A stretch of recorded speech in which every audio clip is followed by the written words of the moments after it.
大家好，我係 Kelvin。想收看最新關於理財投資嘅資訊，記得訂閱財富 BB 班 YouTube Channel。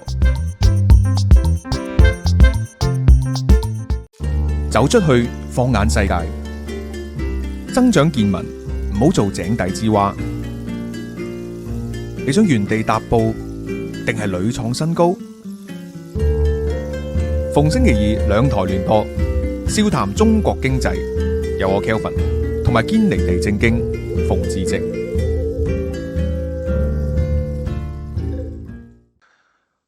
好，各位觀眾嚟到經濟 KFC 崩咗個角落頭，係啦，就因為咧就太過分啦，即係咧呢個馮同學咧就即係佢遲到係有個 pattern 嘅，佢問幾點開始啊？嗰次都係嗰個鐘數錄㗎啦，係咪先啊，博士？喂，佢唔喺度，我哋講佢壞話。我又未睇到個樣喎，你 show 出嚟啫，佢崩咗個角頭。係咩啊？你都未睇到我樣定睇到佢樣啊？未睇到佢崩咗個樣。唔係，因為咧咁樣嘅，我哋嘅畫面咧，通常我哋係三格咁樣嘅，咁而家佢就吉咗喺度，即係咁嘅意思。哦，係啦，冇錯。利是啊，有。係啦，冇錯。咁咧，因為我哋啲時間都好緊迫，咁所以咧就唯有做住先啦，咁樣。開住先。係啦，嗱，今日咧其實呢個話題咧，我覺得就一集都講唔晒嘅。OK，咁就因為近排都好多我哋唔同節目都有講過啦，咁就係香港而家好積極咁樣拓展穩定幣，咁又有消息咧就話有好得意嘅消息嘅，包括就係話即刻有中國咧就某穩定幣咧就話咗幾百萬，又即刻又話中國有幾十個人咧就即刻申請牌照，咁啊陣間可以拆解下，起碼啦第一陣啦，係嘛？陣間我哋拆解呢個問題。不過咧，我哋先講個 topic 先嘅，咁啊話説咧就博士咧，我哋即係之前都有關心過博士啦嚇，因為就有隔離有啲頻道咧就去爆料，就話點解當初博士咧就唔做呢個經濟師咁樣。咁啊博士講完之後咧，我哋亦都趁機會講下一啲近排嘅同經濟師有關嘅新聞話題啊咁樣。咁啊見到博士似乎咧都係幾關心你啲後輩嘅。嚇，咁啊，似乎最新咧有啲新嘅 update。後輩堂家啫，唔好咁樣。係喎，你哋唔係爭好遠嘅啫喎，係喎，同期，唔好意思，OK，師兄弟同門，OK 咁樣，咁就喂幾好勁啊，係咪先？即刻揾到 replacement 喎，即刻過檔咁樣喎，搶人才喎，博士。嗱，咁因為咧我哋就唔講公司名啦，咁我哋輕講下個單新聞咧，純粹就講埋咧嘅，冇所謂係咩？講得咩？OK，OK，咁呢個就係東亞銀行咁之前講嘅首席經濟師，咁咧就係 Ricky Choi 咧就請辭咗，咁而家咧就揾到中信銀行嘅經濟師咧就卓亮，哇好型喎，卓亮嚇 OK，即係呢啲好有型，你好似武俠小説啲名咁樣，咁啊過檔係咩？我識佢，係啊，OK，呢世好細嘅嘢。係 OK，何況大家都係經濟師啦，係嘛？即係都係前層嘅經濟師啦。咁另外一個之前咧就走咗經濟師嗰個咧就恒生銀行啦。咁嗰個經濟師咧就薛俊升咧就家庭因為原因係請辭，就話請緊人咁樣。喂，阿博士點啊？係咪你咪心思思啊？定係有人叫你啊？我哋上一次咪講咗啦。嗱，你講嗰個咁嘅 KOL 咧。喺度懶醒咁樣話人哋呢樣嗰樣啦嚇，我都唔記得佢講咩啦。咁但係而家第一人哋已經講咗係家庭原因啦。咁我亦都喺我哋之前節目講過，我哋都知道佢唔係俾人炒嘅，係真係有家庭原因，好清楚，好似佢自己咁講嘅啊。咁原因大家自己推測下啦。咁另外一個咧，咁嗰陣時又話俾人炒啊，作咗好多原因噶嘛。咁你睇翻件事咧，嗱，如果睇個新聞咧，都有好清楚咁講嘅，就係話中信嗰邊走過去東亞嗰個咧，其實個新聞內文仲有講到，就係早前中信嗰個阿頭咧，嗰個相對高層咧，亦都轉咗去東亞。係，咁好明顯你睇到呢件事根本就唔係嗰啲咁嘅 KOL 喺度穿鑿附會喺度老作，因為純粹係老細過咗去派系去舊人去淤血，然後換自己啲舊部過嚟，就係咁簡單啫嘛。我哋之前都講，即係同期發生嘅就係講緊匯豐幫佢恒生幫啊嘛，我哋都講過類似咁嘅情況。其實好 popular，好常見嘅喺個市場度。你個老細過咗去，或者大粒嗰個過咗去，咪帶埋啲舊嘅過去咯，係嘛？將啲人換血啫嘛。其實大部分，我話絕大部分嘅原因都係咁樣換人嘅。我相信包括我在內都係呢啲原因。唔係喎，坊間唔係咁講喎，你一定係另有原因嘅，咁樣先。坊間個講法都係同我呢個講法係一致嘅，吻合嘅，話俾你聽。OK，只係佢有一個換人計劃，就係換咗呢啲去換佢嗰啲，其實係咁樣嘅啫嘛。不過即係呢度大家好關注，即係講多幾句，就係話其實即係香港嗰個金融評論嘅空間仲會唔會受限咧？咁樣即係所以就會聯想到呢啲咁嘅 topic 啊，即係譬如咁你都見有啲人做下都冇人都唔做，咁你都睇到啦。係啊，冇錯。其實有兩種嘅，一種就係你冇人唔做啦，有一種就係你有人啊，你以為你好迎合、好配合、做得好好、表現唔錯，其實都可能會最尾都會。即都可能會 lay off。頭先譬如阿博士講就係派系嘅問題啦，或者之後可能個銀行蝕錢咯，嚇咁佢咪要 cut cost 咯，呢啲又係好正常嘅，呢個就係銀行蝕錢蝕到要 cut 呢啲人就有嘅，但都唔係話十分常見啦。通常輸到去一個位，可能金融海嘯嗰啲咁就有機會，但係你話正常而家咁嘅時勢啲日子。如果間銀行係搞唔掂頂唔順，早就 cut 咗啦嗰啲人。但係如果佢一路留你喺度，即係嗰個人其實都有用嘅。如果喺咁嘅有用嘅情況之下，走咗之後又要請翻個人翻嚟喎，咁你揾嚟搞咩？即係請走個人，佢請翻嚟。因為我會話而家呢一陣仲喺度做緊嗰啲咧，其實冚唪唥都冇嘢㗎啦，好正常㗎啦，唔會因為啲言論啊、政治啊咩原因有問題，冚唪唥都冇問題㗎啦，可以咁講。係你要講一啲即係比較另類啲嘅嘢，就一早都可能喺個圈都生存，都比較難生存啦。即係都或者咁樣講係好嗱。咁我哋 Jackie Lung 咧係仲未進場嘅話咧，咁我哋就要等佢啦嚇。好啦，唔好理佢，唔好理佢啦。嗱，因為各位網友都好想知道關於穩定幣嘅睇法，即係我覺得咧好得意嘅。第一樣嘢就係話，當美國而家好似乒乒乓乓咁搞啦，係咪？即係 Genius Act 啊等等啦，咁呢邊咧就中港或者香港，哇，亦都係好跟得好貼喎，亦都發展得好快喎。咁即係又咁講嘅，就算再穩定幣上一陣加密貨幣咧，其實香港都乒乒乓乓咁搞嘅，咩虛擬貨幣啊，係咪？之前又爆一單 JPEG 嗰單嘢出嚟啦，咁樣。咁咧就阿博士就話啦，除咗喺個金融嘅角度，喺經濟學範疇方面，會唔會都有啲討論嘅空間咧？咁樣咁所以咧，我哋今日即係試下唔同嘅角度講下穩定幣。我觀察到最近嗰啲咁嘅玩法咧，似覺就係好多阿豬阿狗嗰啲咁嘅企業，佢都可以自己發穩定幣。咁就有啲似咩咧？有啲似以前發嗰啲咁嘅coupon 啊、公餅卡啊，即係嗰類咁嘅嘢。有即係只不過嗰個幣而家就變咗 virtual 咗，就唔係以前嗰啲咩張卡咁俾你。其實咧就係呢啲企業咧，某程度上擁有一個集資嘅功能。咁一個集資功能嘅企業咧，其實應該就叫做 FI 嘅 Financial Institutions，應該要攞牌嘅。而家就唔係，即係近呢20年咧，就開始多咗一啲機構咧，佢有某程度上嘅集資功能，但係就唔係集好多。譬如話八達通，咁佢即係佢係有限住佢嘅，同埋嗰個集資嗰個用途係有限住嘅。咁但係如果你而家去到一個位，個個都可以集到資，尤其是嗰啲玩平台嗰啲，玩平台楞住就係喺度集資嘅話，咁 Amazon 就好明顯係做緊呢啲嘢啦。咁但係即係外邊有外邊嘅玩法啦。如果好多企業都可以去集資嘅話，仲有集資得嚟可以佢發一樣嘢喎，佢發一樣嘢嚟集資喎。傳統嘅發一樣嘢去集資，你要透過正規嘅渠道去 IPO 發債或者發股票噶嘛，要上市噶嘛。咁你而家唔使喎，你係發貨幣喎。你 skip 晒嗰啲咁樣嘅嗰啲 IPO 渠道啊，直接咁樣去發。發貨幣同發債發股票有分別，就係大家買債買股票係認為呢個係一個投資嚟噶嘛，有風險噶嘛。但係你如果發一個貨幣出嚟嘅話，大家覺得係貨幣嚟嘅，貨幣一般嚟講係覺得冇風險噶嘛，或者好低風險噶嘛。咁大家對風險嘅認知係唔同嘅。係。咁如果當大家都可以發貨幣去集資嘅時候咧，咁就變咗通街就係銀行咯。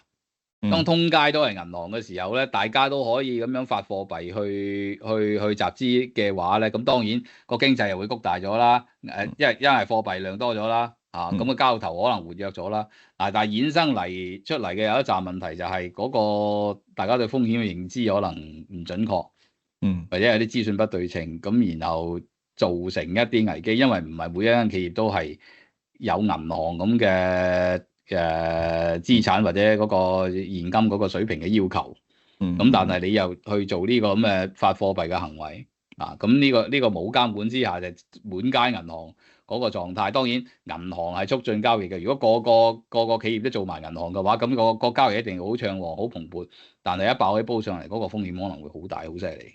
呢個第一樣。第二樣咧就係話你如果個個咁樣去發貨幣咧，咁就好多隻貨幣。周街都係貨幣，但係咧喺經濟學上話俾我哋聽咧，就係唔係太可能咧喺同一個時空，即係同一個時間、同一個空間可以存在太多貨幣。有劣幣驅逐良幣嘅。你見到喺以前即係幾百年前啦，個世界比較割裂嘅時候啊，你有你佢有佢嘅時候，咁啊你有你嗰個貨幣，佢有佢個貨幣，咁啊冇問題。但係當世界一打通咗之後咧，即係呢幾廿年打通咗之後咧，你會見到啲貨幣係一體化咗，你可以用佢嘅，佢可以用你嘅，但係個結果就係咧，都唔係真係可以全世界流通嘅，有好多貨幣都係來來去去都係攞一兩隻為主。尤其是如果你喺金融市場嘅話，仲係得一隻為主。咁而家嗱，我哋講緊嘅就係貿易啦。咁當然如果你話本土嘅貿易，你本土嘅貿易咧，即係譬如話你 within 香港咁講咧，你嗰個睇法都可以睇成為話，譬如話環球嘅貿易，我哋環球一體化嘅貿易，咁應該環球之下有幾多隻貨幣係 for 呢嗰個環球嘅貿易咧？其實你嘅 so far 見到都係一隻或者兩隻啫嘛，美金、歐元。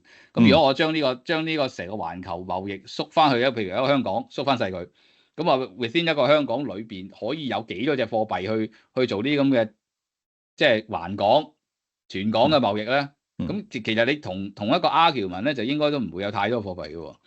但係如果唔容許到太多貨幣嘅時候，但係有咁多個 entity 都喺度發緊貨幣咧，咁即係話最終有好多貨幣都係會變廢紙嘅。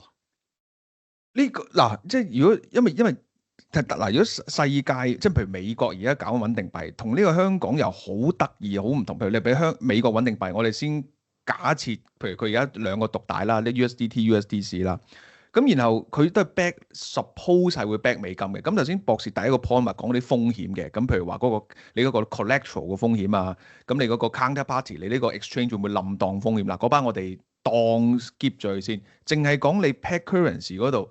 博士即第二個 point 就話有個好個人就係話你係 back 美金咁，但係你個貿易主要係美金，咁你要用個穩定幣去促進個便利，呢個好 make sense 啊。咁但係如果譬如香港出穩定幣嗱，如果你 peg 港紙就等於 peg 美金啦，咁你嗰個貿易係用咩做用主導咧？如果你唔係喎，如果又話可以 back up 人民幣喎，咁啊過癮啦。即係假設如果你係跟人民幣嘅，咁但係如果你嘅穩定幣係 peg 美金，第一譬如美金同人民幣個價格突然間大幅度相差嘅話，咁呢個經已又首先有個問題咯，就係你幫便利唔到個貿易，仲更加大鑊咗喎，因為個 currency 我又會咁睇喎。如果你喺香港發嘅係冚唪唥都係 back up 嘅一啲嗰啲所謂 stable coin 咧。即係你唔係俾佢 issue 自己嘅 coin，你俾佢 issue 一定要 link 嘅 coin、stable coin， 咁其實佢變相係港紙嚟咗。佢變相係港紙嚟喎，即係我諗坊間你有人打過咁上下比喻，等於匯豐、中銀、渣打佢發嘅唔同嘅港紙，大家都係港紙嚟啫嘛。係你唔會刻意去比較匯豐同渣打兩種港紙，我淨係用匯豐嘅，唔用渣打噶嘛。冇錯，係嘛？即係大家都唔同牌子嘅港紙咁解啫喎。但係如果你唔同牌子嘅港紙透過唔同機構嘅發行，咁係咪等於你可以發多啲咧？咁你同一個問題就係話，咁我如果假使我而家係發鈔銀行本來以前兩間嘅啫，變咗三間，係咪變由兩間發鈔行變咗三間發鈔行，我就可以印多啲銀紙？咁又唔係㗎，大佬。你發幾多鈔照計嚟睇，你有幾多經濟活動㗎嘛？你發得太多嘅話，其實會貶值㗎嘛。呢樣嘢照計就應該 apply 嘅。嗱，呢個就係 economics，即係我哋講緊，如果你容許多啲嘅機構去發所謂穩定幣，但係嗰啲穩定幣其實佢背後都係港紙嚟嘅時候，你實際上你整一個新嘅貨幣，個貨幣嘅作用同你原先港紙嘅作用係一樣㗎嘛，都係便利交易啫嘛。係。只不過你嗰個交易可能唔係經銀行，你係經區塊鏈，經區塊鏈你將嗰個成本就唔係用銀行 bear，而係打散晒大家嘅 server 一齊去 share 啫嘛。但係實際上嗰個操作冇關係，無關你嗰個本身嗰個貨幣嗰個供求，嗰個貨幣供求就睇翻你有幾多經濟。喂，但係如果聽咁講咧，就可能分分鐘反效果喎啦。有兩個問題，第一 suppose 你話出穩定幣係應該要降低某啲交易嘅成本啦，因為譬如你用上落區塊鏈嗰度，或者有啲同 smart contract 有關嘅嘢之類啦咁樣。咁但係如果譬如你有150檔，即係譬如香港啦，都可以發呢個穩定幣，當係 peg 港元又好啦，peg 人民幣都好啦咁樣。咁但係譬如你呢間機構，你又唔可以用做嗰間機構嘅嘢嘅，咁假設係咪 A 又唔可以做 B 又唔到 C？咁大家譬如喺呢間機構度唱，咁就會劣幣驅逐良幣啦。因為你自己發嗰隻貨幣嗰個適用範圍係相對窄啊嘛。係。咁點解即係美金可以 display 咁多其他嘅 currency？就係因為美金佢嗰個適用面廣啊嘛。你其他嗰啲嘅適用面窄嘅時候，你就會被 display 實。即係所以，如果你俾佢哋發嗰啲穩定幣，嗱，你睇我個穩定幣嘅性質係乜嘢？嗰個穩定幣嘅性質只可以你發完即係買翻你自己嘢，譬如我月餅卡咁，我淨係買翻月餅嘅啫。咁你變咗呢個係一個遲早會被淘汰嘅貨幣嚟嘅，理論上。冇錯。呢唔係如果正常淘汰就冇乜太大問題。即係譬如話，假設而家你當美國 regulate 咗，咁而家主要兩間，咁如果假設嚟緊就第三檔、第四檔、第五檔 regulate 咗，咁但係最尾唔得嘅，咁人哋就唔用你啦，咁你咪唯有俾翻美金，咁然後你可能就要唔可以做呢個穩定幣業務咯。但我懷疑個政府而家做緊一樣博懵嘅嘢，因為不嬲發鈔就係1蚊美金先發7個8。咁如果你而家係有一個新嘅發鈔機制去發穩定幣，仲跟唔跟呢個你翻到1蚊美金先發7個8咧？如果唔係嘅話，咁你仲係咪聯繫匯率咧？嗱，因為而家都究竟係咪用人民幣定用港紙都未肯定啦，咁樣。用港紙嘅話，姑且當住7個8先啦，即係起碼你要有1蚊美，你有7個8美港，譬如你有1蚊港紙先啦。佢第一步就梗係話港紙嘅，我當係港紙咁啦。你如果你真係1蚊美金換7個8，咁都均真啲。咁但係你做緊銀行做緊嘅嘢喎，咁你有冇銀行牌先？你又冇銀行牌喎，但係你做緊銀行做緊嘢，咁呢個風險額外嘅風險，究竟如果出咗事嘅話點搞先？係啦，即係呢個政府冇處理。如果唔係嘅，佢可以亂發嘅，咁當然啦，即係變咗都其實佢發鈔應該有牌嘅。如果佢亂發嘅話，咁你變咗又唔係掛鈎嘅咯喎，你個聯繫匯率即係唔係掛1蚊對7個8嘅咯喎。係啊，咁你變咗大量增加貨幣供應，似個而家啲政府喺度搏晒懵，個個都諗住有一個新嘅穩定幣就可以企圖用穩定幣呢個渠道去增加大量嘅貨幣供應。咁即係當你大量增加貨幣供應嘅時候，個結果個成個經濟體系都係越嚟越多錢嘅喎。咁你有冇對應嘅經濟活動衍生出嚟咧？maybe多咗啲，但係我估計咧喺人性嘅貪婪之下咧，佢發鈔嘅速度就肯定會快過經濟活動增長速度。我先講個反效果，就第一樣嘢就係頭先阿博士講，即係劣幣驅逐良幣，就比如你當150檔嘅咁樣，咁結果可能有50檔掛咗咁樣，咁其實可能係會有增加咗風險嘅，因為嗰檔而家金管局都話唔會俾好多檔嘅，可能都係3幾檔嘅啫。係啦，應該都係嘅。咁全部當然都係中字頭㗎啦，咁樣。咁嗱，又假設佢譬如話美金穩定，嗱呢樣嘢係好狗嘅，即係你擺明就係俾大陸嗰啲咁嘅嗰啲所謂平台嗰啲共產黨嘅 agent 走嚟香港嗰度發鈔，即係其實你直接俾大陸嚟香港發鈔。如果我係發穩定幣，嗱我冇研究香港嚟緊申請穩定幣嗰啲機構啦，話幾十檔啦。嗱，如果我係能夠有穩定嘅幣牌嘅話咧，第一樣嘢我梗係出美金穩定幣啦，給你美金。OK， 但係咧美金能唔能夠俾翻美金你咧，或者會唔會手續費咧？嗱，呢個就第二個 point 啦。OK， 之前阿薯條哥嗰單嘢都係咁樣啦，係咪？即係可以俾翻錢你，但係手續費超高。好啦，第二樣嘢就係人民幣。人民幣就唔使諗咁多嘢咯喎，喺香港發人民幣，可能中央俾條拉你係嘛？嗱，我撥5000億人民幣呢度，你發咯，你盡量發，你盡量去發多。我覺得佢冇咁闊佬喎。嚇，我覺得佢首先你要買啲人民幣翻嚟，你先至有得 back up 去發得穩定幣。你攞你啲美金去買個人民幣啊，佢狗到咁樣喎。係喎，係，我肯定佢狗到呢個地步。你喺度，哇！你搞乜鬼嘢？等等下，我要喂，冇圍住。你啊又點啊？呢個得我錄。你出緊街㗎？出緊街㗎啦，係啊。哦。OK，你喺邊度啦？而家你又想俾人鬧啊？我而家澳洲啊，臨時臨急喺街度救完場翻嚟啊，好慘啊我。係咯。咩叫救完場？冇事。哦，咦？你冇睇咩成？講緊穩定幣。有，你話要重錄啊嘛？但係我以為你喺屋企或者 studio 啊？點解你會喺街嗰度嘅？不嬲都唔喺街度錄方便啲噶嘛，不過錄到夜晚咯，要變咗。哦，OK，呢個幾點嚟㗎？我呢度下晝7點半啊。OK，你想揾個地方坐？你一街嚟，想揾個地方坐低先啦。唔使啦，而家 OK 啦。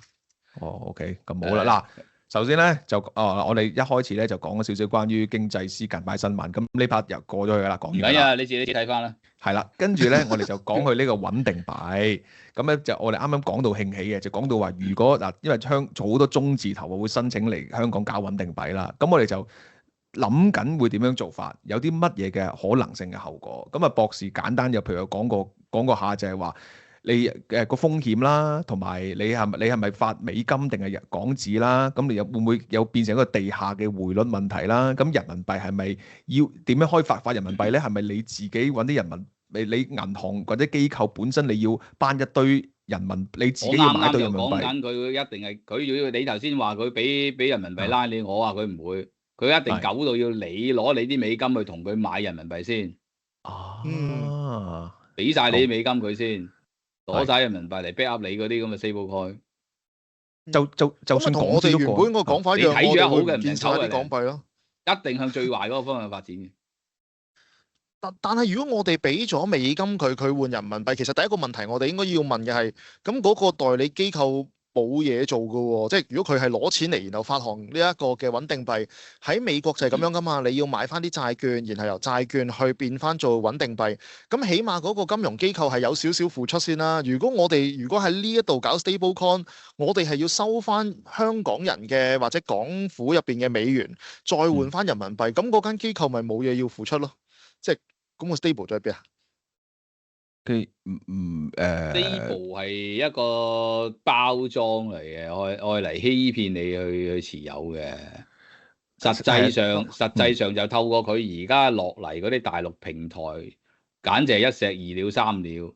第一就係透過呢啲平台去將啲美金運翻去，再transfer啲人民幣過嚟，等你 back up 啲人民幣揸。第二，用平台經濟嚟攻陷埋你本土嗰個支付系統，你本身嗰啲支付系統冚唪唥都係用港紙嘅，佢嗰啲平台一定係人民幣為主嘅。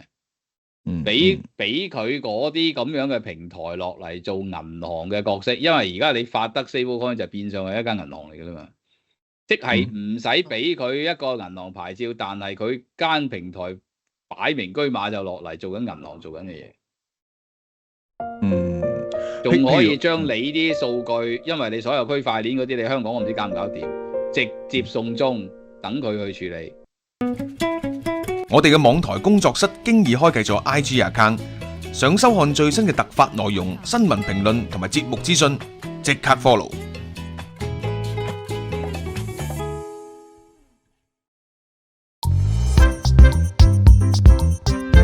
大家好，我係 Kelvin， 想收看最新關於理財投資嘅資訊，記得訂閱財富 BB 班 YouTube Channel。DeepSeek 嘅冒起，特朗普嘅關稅，中美科技戰，係引爆科技股泡沫，定係投資未來 AI 嘅機會呢？ AI BB 班節錄超過2小時嘅節目內容，博通、Marvell、AMD、Palantir、Intel、ASML 6隻晶片半導體科技股嘅分析研究。想知道我哋點樣拆解呢幾間公司嘅發展同埋走向？ AI BB 班喺財富 BB 班同埋 CC 工作室嘅 Patreon 同步上架，馬上訂購，多謝支持。今日開始理財投資，擺明車馬就落嚟做緊銀行做緊嘅嘢。仲譬可以將你啲數據，因為你所有區塊鏈嗰啲，你香港我唔知搞唔搞掂，直接送中，等佢去處理。所有交收條友佢，阿馮志正已經瞓着咗啦。我哋繼續。佢又唔知做乜鬼嘢，唉，你個做想用 Starlink 啦，OK 嗱，我哋唔好理馮同學，佢嘅以上不是政治畫面。咁嗱 ，data 送中完全明白㗎啦，咁但係呢個其實我哋最尾留翻少少時間講咧，其實搞到最尾會唔會有無序失控㗎？因為其實買金服咧，佢本身嗰條路行下就行到呢樣嘢出嚟㗎咯喎。咁但係我哋可能即係最尾先講啦。好，翻嚟啦，馮同學 ，OK。我唔知佢點樣服，但係呢鋪就真係服啦，唔係我同你講笑。我有諗過一個可能性，呢鋪肯定服。OK，佢嗱，首先佢一定要引你去買個穩定幣啦。最理想嘅就係、無論港紙又好，人民幣又 back 人民幣又好都冇所謂嘅。總之就係最好你俾美金佢，係咪？最理想你俾美金去買人民幣係最好噶啦，係咪？港紙買人民幣都得，係咪？美金去買港紙都得，梗係唔要你啲港紙把舵。OK，咁就直接要你美金。OK，唔係咁港紙。佢一係要你美金，一係要你黃金。唔係因為港紙買人民幣都有做數。你就掘咗個大庫喺度擺黃金，咁咪啱啦。你冚唪唥香港啲黃金擺晒落去邊度啊？赤鱲角嗰度啊？冚唪唥一眼睇晒，全部攞得一嘢運走晒。唔係咁，你好少用黃金去買穩定幣嘅。咁你要有有咩唔得啊？佢話得就得噶啦。唔係，我係諗緊有咩誘因要，譬如假設令到人要買穩定幣咧，譬如話係咪？譬如話抽 IPO 又着數啲啊？係咪？譬如買呢啲先係大錢嚟噶嘛？咁你譬如你話你係網購嘅，網購引你去買佢嘅穩定幣，然後再網購，呢啲又唔係好大嘅，未必好大嘅。唔係你 IPO 有幾大啫？間唔中嚟嗰一兩隻先大啫嘛。你日常喺香港交易嗰度先係大啊。咁啊，一日到黑買嗰度好大。你而家一日到黑用緊港紙啊嘛，你用緊港紙，你係咪要擲緊一大紮美金喺度啊？咁你而家又話唔夠儲備啊嘛？你一聲話唔夠儲備，佢同你咁啊換走晒，即係喺度偷龍轉鳳換晒啲美金走，嗰度好大數㗎。當你全部嘅交易唔係用港紙轉晒人民幣嘅時候，佢就全部俾晒人民幣你 back 㗎啦嘛，佢就攞晒你嗰啲攞清光你講嗰啲美金㗎啦嘛，甚至黃金都攞埋啊嘛。我哋消費嗰 part 應該唔係好大嚿錢嘅，但係我哋應該即係最三大嚿錢係出糧啊，即係儲蓄、投資同埋消費。咪咯，嗰啲咪咯。但係所有儲蓄投資喐唔到嘅，應該係淨係喐到消費嗰 part 嘅啫。最大嗰 part 應該係儲蓄投資嗰 part 啊。唔係喐到，因為博士講其實你係變相可以用嚟當發債用啊嘛。嗱，假設我出個穩定幣，佢如果將你嘅儲蓄由港紙轉人民幣，你梗係鬼攬嘈啦。但係如果你個港紙冇轉到，但係你港紙背後 peg 嘅美金變咗 peg 人民幣，咁你就冇唔覺噶咯喎。即係你即係我稅你好狗啊，先稅唔係，真係我哋即刻幫你擋咗。你繼續，你唔好要我再重錄多節，我已經錄咗好多節目。好久沒有見過一個這麼好的點子我都好久沒有見過咁久嘅嘢。唔係嗱，我哋估計下先啦。第一樣嘢最簡單嘅收高息先啦，係咪啊？即係話你買呢個穩定幣係咪8厘息咁假設 ？OK，咁佢即刻引你用夠錢買穩定。咁我穩定幣話唔準派息喎。咁用嗱唔派息，佢仲衰到唔派息咧，就即係夾你坐住冇息嘅嘢，佢連息都賺埋，息差都賺埋。係點解我唔派息，但係我要買穩定幣啊？即係如果我買個穩定幣，佢又冇息，你派息咪變咗投資 like 嘅 investment like 嘅嘢嚟啊嘛？咁但係本身你派低息都得啫嘛？Make it like a money， 所以啲嘢就 compare 到美國都係㗎。即係類似3個月期或以下嘅嘢，佢要做到咁樣樣，佢要做到一嚿似貨幣嘅嘢，係攞嚟交易嘅。因為如果你一派息變咗個 nature 係似咗 Bitcoin 似咗 investment product 嘅時候咧，佢就好難普及㗎啦嘛。佢而家就係要透過普及呢個渠道，去將你所有交易變晒喺嗰個 platform 度做啊嘛。喂，但係如果你問我，如果冇識咧，就揾鬼買咯。你同美國又好唔同，因為美國係有佢係佢而家唔係叫你建基於個買啊，啊佢叫你用啊。佢而家就係要你，佢都唔係要你用啊。你用佢要你轉平台用。啊，你而家用緊係港紙啊嘛，你嘅港紙嘅平台係傳統嗰個金融機構銀行嗰邊同你交收結算噶嘛，佢要你轉平台去佢嗰度做啊，但係佢個平台個 backup 就唔係美金係人民幣啊嘛。唔係呢個。你講呢一個就危險啲喎。嗱，如果佢嗰個策略梗真係諗住係危險啦。唔係，即係唔好講危險啲，OK 危險或者 OK 有趣啦嚇。總之佢如果你要轉穩定幣，如果佢有息嘅話咧，咁因為我諗住佢有息咧，我就當咗係投資產品啊嘛，即係我可以擺啲人民幣、港幣穩定幣喺度，然之後咪收少少息咯。如果佢真係冇息俾我嘅話咧，某程度上佢真係諗住自己嘅發展方向係八達通嚟嘅喎。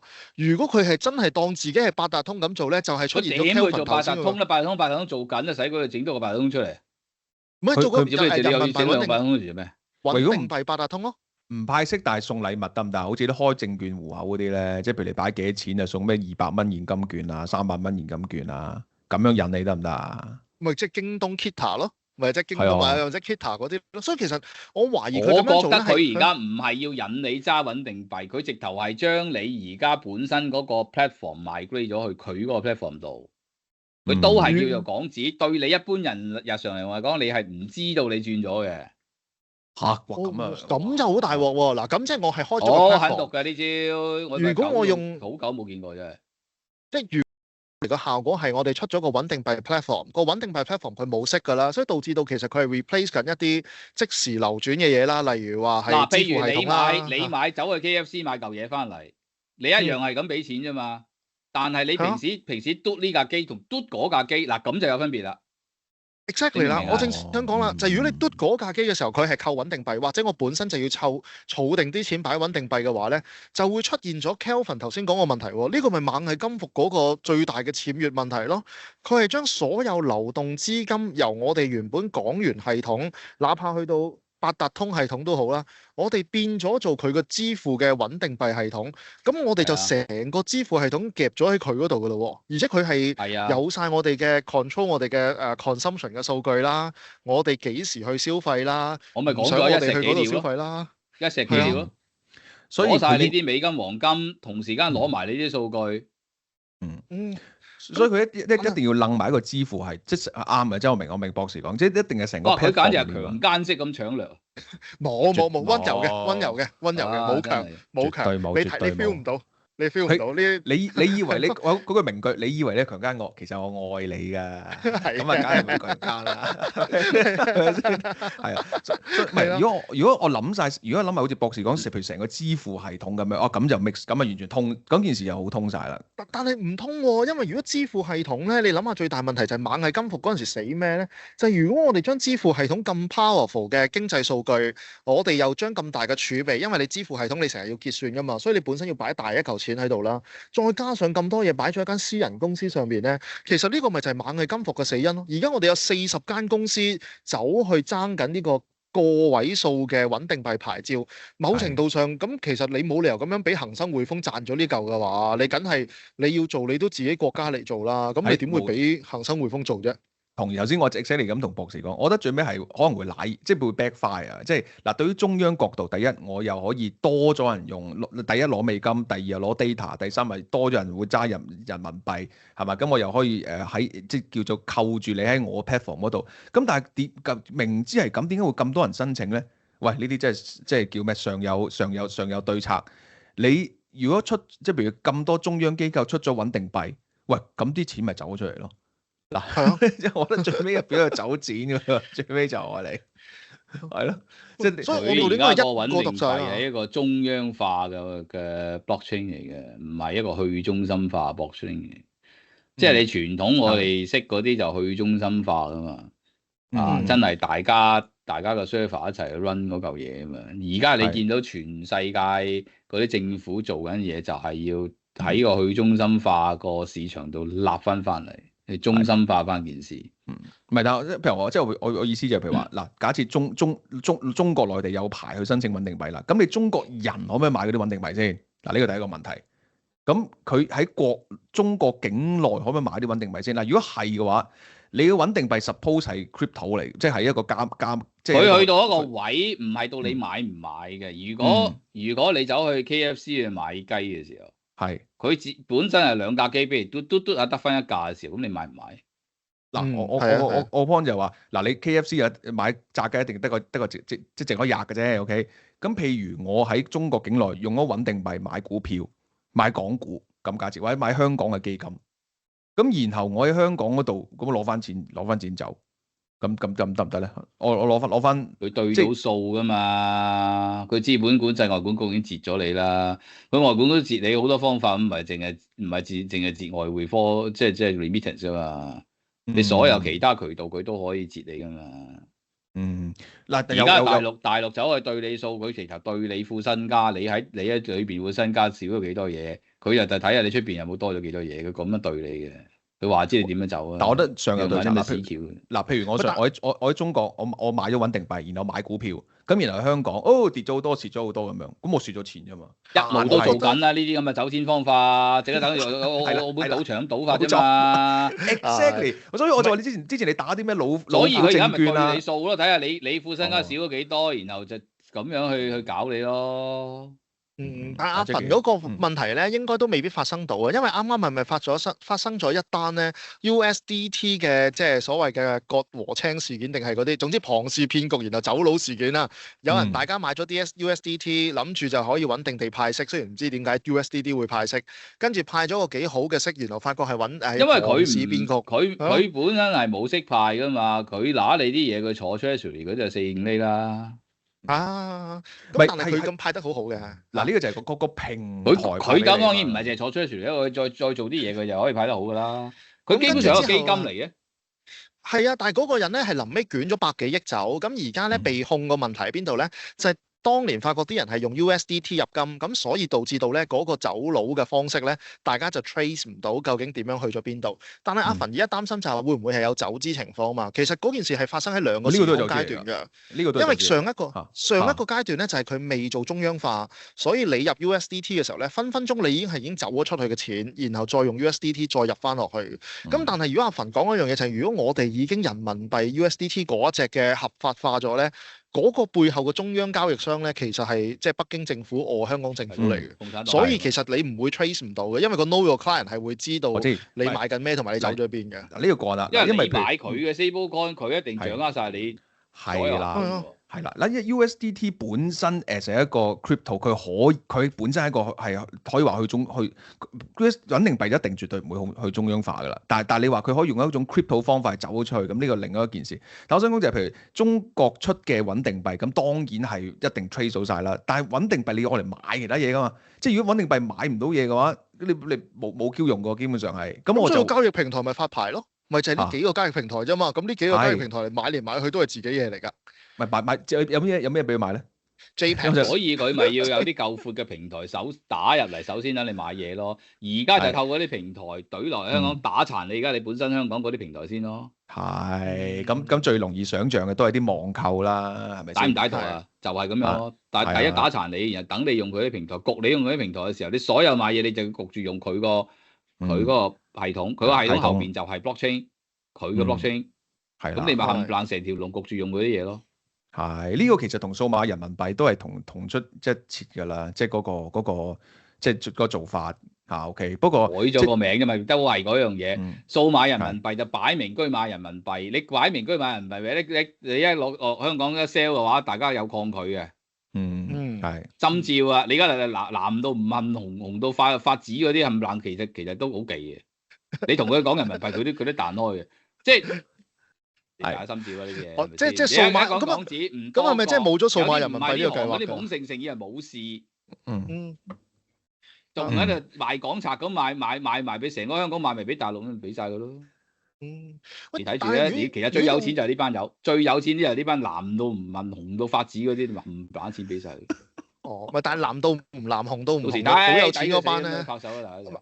嗰班好有錢嗰班其實係揸緊英鎊同埋揸緊美金㗎啦，咁但係另一個其實頭先你講個問題咧，可能我哋都另一個 concern，因為我哋幾會對數嘅，揸緊英鎊揸緊美金。嚇！我下次真係揾日開一個節目喎。我近排發覺喺南倫敦喺度睇緊一啲好奇怪嘅地盤嘅時候咧，好有趣嘅嗰啲地盤嘅 owner 係。咁但係我哋講翻呢一個先啦。我哋大概得閒睇地盤，咩你諗住入紙投標啦。唔係係有個人帶我去話做 site visit，佢話喂，你係咪想知啲人啲錢擺咗去邊，就帶我去行唔同嘅地盤咯。跟住我發覺會幾點啊？ OK 你喎呢掘開個啲。地盤睇下有嘢啊？唔係去睇下其實300兩㗎嘛。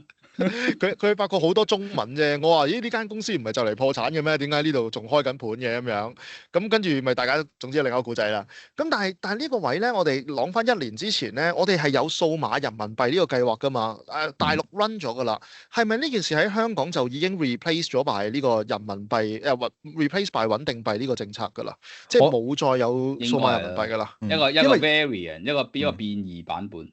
因為我簡單我認為即係你數碼人民幣你都要用開人民幣，咁啊順理成章用數碼人民幣咪。咁而家穩定幣仲快手就係話你用乜嘢貨幣用開唔緊要嘅，佢啪一聲同你後邊就 back up 變咗做人民幣咯，即係佢可以咁樣 back up 噶嘛，係啊。咁所以其實我哋就已經當咗自己冇用人民幣去攞你啲美金就好 odd 好核突，好多人反抗拒。咁叫你繼續用港紙，只不過嘟呢廿幾變咗嘟嗰廿幾，你就唔多覺。嗱，仲有喎，你美國穩定幣話1比1啫，佢對人民幣你唔知佢咩 rate 喎，佢可以個 rate 係靚過你出邊唱人民幣喎，咁你咪有吸引先。嗱，跟住去到呢個位咧，又另一個問題，咁我哋咪變咗一市兩幣制咯。佢個 rate 唔需要吸引你㗎，係佢吸引到下邊商家負責嗰1-2個平台做嗰啲就得㗎啦，甚至佢有啲平台係指定式，佢根本係政治任務落嚟做，幾平佢都做，佢擺明即係到時你嘟機，你有咩選擇啫？你一係唔好買嘅啫，網購買雞幣，即係如果你買嘅話，你得嗰個機，咁你咪焗買。係啊，同埋你嘟到港鐵就得㗎啦，你嘟到港鐵、嘟到巴士已經係好大嚿錢㗎啦嗰度，跟住你嘟到嗰啲控制到嘅餐廳就得。喂，但係頭先講個位咧就係咁，我哋如果一市兩幣制嘅話咧，我哋咪真係同一時間存在咗實體港元同埋穩定幣港元，而兩個幣值係唔相通，咁我分分鐘有套戥喎呢度。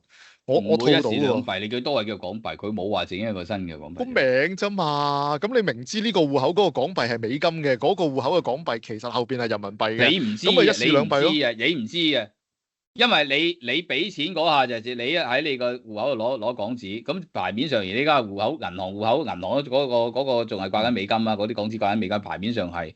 咁你一俾咗錢嘅時候，佢嗰個你一俾咗之後，嗰步已經係經過 blockchain 已經係 back up 咗人民幣，已經去咗嗰邊。可以，亦都好合法，你都可能知，因為佢話即係我唔使儲定數碼人民幣或者儲定呢個。好咯，講幾次嗱，佢白紙黑字，你唱穩定幣，你嗰嚿錢係要買一啲合資格嘅產品，最高規格、最合資格、最高質素嘅產品咩啊？人民幣債、國債咯，咪就係咯。係啊，息口仲低過美國，係嘛？係咪即係個信貸評級再高啲添？7條 A。係美國都降級，佢有7條 A 咁樣樣。咁佢焗住，佢收咗嚿錢啊，我就擺晒。佢第一樣嘢啊，你咁中意買美股啊？買美股第一件事轉咗穩定幣先。係啊，又可以㗎，唱外幣咯。你想走啊嘛？你轉咗穩定幣先。哇！咁呢個方法係同我原本設想唔同喎。我以為好似八達通戶口咁樣咧，我以為有啲錢我擺喺銀行戶口，有啲錢擺八達通戶口，而八達通戶口咧就係嗰個所謂嘅數碼嗰個嘅穩定幣。咁所以我都知道自己有幾多錢係穩定幣，有幾多錢係真正嘅港幣。如果你同我講話純粹交易 platform， 只不過係後台呢個銀行對數嘅話咧，唔係啊，阿博士先，如果後面我係睇唔到嘅喎。你唔會你唔會 care 你嗰個穩定幣背後係 back up on 啲乜嘢？因為你照消費啊嘛，你照搭你照擺，你唔會知啊 back up 係乜嘢？你俾咗錢之後，你鬼知嚿錢喺後邊點處理咩？後邊邊有幾多個日日同你匯報咩？咪當知咁你都會 care 噶嘛？譬如話我唔會擺咁多錢落去馬會個戶口度噶嘛，因為馬會投注站個戶口其實係冇乜嘢嘅啫嘛。而家唔係叫你擺落馬會，你而家係日用嗰啲嘢啫，日用嗰啲嘢，甚至你出糧佢都係咁出發俾你。哇！我如果出糧出穩定幣，真係人都癲喎！即係如果佢淨出穩定幣，佢搞掂你老細，佢搞掂你老細間公司嘅時候，出糧就喺嗰個位出，咁你點啊？首先公務員出糧全部轉晒嗰度，咁你點啊？你唔出糧啊？我覺得我哋睇遠啲咯。但係我覺得我會見到呢個看得見的將來。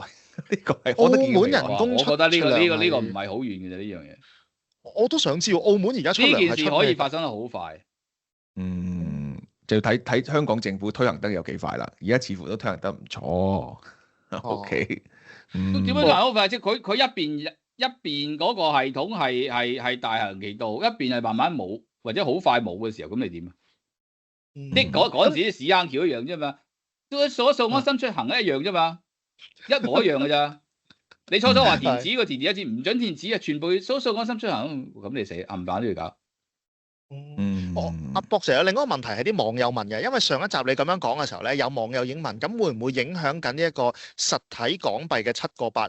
按道理其實用呢個角度去睇，其實唔重要嘅咯，已經係即係實體港幣係咪仲係掛鈎，係咪就係7.8？其實佢就多聞咗佢得嘅咯，係冇呢個意思喺度。佢話俾你聽，仲有1蚊掛7.8，但係仲有幾多港紙係嗰邊嘅渠道，咁你都唔知喎。老實講，佢又冇打算回報俾你聽，有幾多係轉咗 stablecoin，有幾多仲係 traditional 嗰邊，佢冇打算話俾你知喎。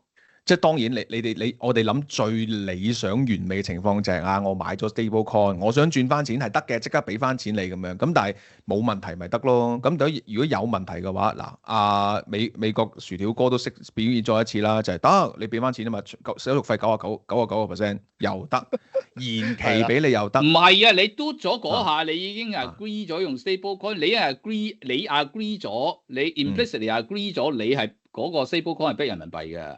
係，我意思話，但理論上想用 stablecoin 變翻真正嘅港幣嗰時候，理論上stablecoin 你可以賣翻出去噶嘛，你可以攞翻 cash 噶嘛，理論上你咪攞翻人民幣咯。你個 stablecoin 係 back up 人民幣噶嘛，你要攞翻咪俾翻人民幣你咯。你咪到時打住一堆人民幣喺手咯，佢都唔知有冇印俾你。冇錯，你又絕咗少少。如果我用 stablecoin，我撳翻人民幣出嚟，喂 stablecoin 我撳翻港幣出嚟都好啊。共產黨有乜嘢做唔出啊？絕咗少少。我諗住咪調翻轉咁樣啫，你遲幾日俾我都好啦，係嘛？撳翻港幣出嚟。但係你諗翻，如果中央推呢個政策，佢唔敢做，佢唔敢做先奇啦。我梗係盡量要你去買一啲 back up 人民幣嘅穩定幣啦。如果唔係推嚟做咩啫？其實有咩係咩？我覺得佢唔止攞美金，佢想黃金都攞。係咪喺赤鱲角嗰度搞金庫？一架飛機就運晒過去。唔係真係啊！你呢啲咁嘅呢啲屎坑嘢，黃金唔會運飛機㗎，好重㗎，揾船運得㗎，同埋有火車，我哋有高鐵㗎啦，博士，唔好再揾。我又覺得黃金我又唔擔心。劫㗎高鐵。唔係，但係黃金喺邊個？高鐵你行下架車爆炸，行下整嚿石喺度，成架車反轉咗，可以俾人劫㗎，梗係坐飛機啦。咁黃金我唔使擔心嘅。幾十年前嗰陣時，香港啲黃金私運過去英國去倫敦都係咁運㗎。而家啲黃金喺晒周大嘟嗰度啊嘛，係驚啊！周大嘟自己有嚟嘅，係咪先？係嗰啲唔同你講啊，嗰啲嘟咗啦已經。嘟咗。2分鐘。但係最後仲有另一個問題啦，頭先就話如果個港元唔會下跌，因為大家已經 virtually 睇唔到個港元。另一個問題啦，就係港元即係 back up 嘅資產咧，例如港樓會唔會貶值㗎？即係如果有呢一個穩定幣，按道理應該唔會㗎嘛，因為我哋層樓都用港元計價嘅啫，冇事㗎話。你個樓其實而家每年有10萬供應，有冇穩定幣都唔係好穩定㗎啦，係嘛？有冇關係啫？係，即係佢貶值唔關呢個事。唔係呢個真係好麻煩啊！即係話，當假設第時日常生活都係用穩定幣，其實實質係人民幣的話，咁港元嗰個價值啊，即係仲有冇價值啊？呢個係因為你實質生活係睇人民幣個價值啊嘛。但係港樓唔會你找條人民幣穩定幣數我㗎。話要攞翻美金嘅，一日都冇問題嘅。係啦，繼續去買嘢。好啦，夠鐘啦。瞓覺啦 Jackie 啊，好啦，好，各位網友，下次我哋睇下穩定幣出咗未 ？OK， 拜拜。喂，今日節目咁快又睇完，聽日先有最新一集，點等啊？世界末日㗎啦！即刻加入我哋 CC 工作室嘅 Patreon 會員，星期1至5每日多一條片睇，甚至更多。最低消費每月美金5蚊，3個級別，細火5蚊，中火10蚊，大火20蚊。究竟有咩分別？登入我哋嘅 Patreon 網站就會解釋俾你聽㗎啦！即刻加入，收看我哋嘅 Patreon 特別內容。節目見啦，拜拜。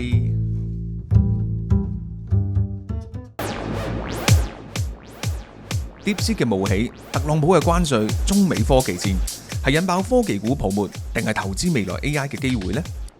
AI BB 班節錄超過2小時嘅節目內容，博通、Marvell、AMD、Palantir、Intel、ASML 6隻晶片半導體科技股嘅分析研究。想知道我哋點樣拆解呢幾間公司嘅發展同埋走向？ AI BB 班喺財富 BB 班同埋 CC 工作室嘅 Patreon 同步上架，馬上訂購，多謝支持。今日開始理財投資。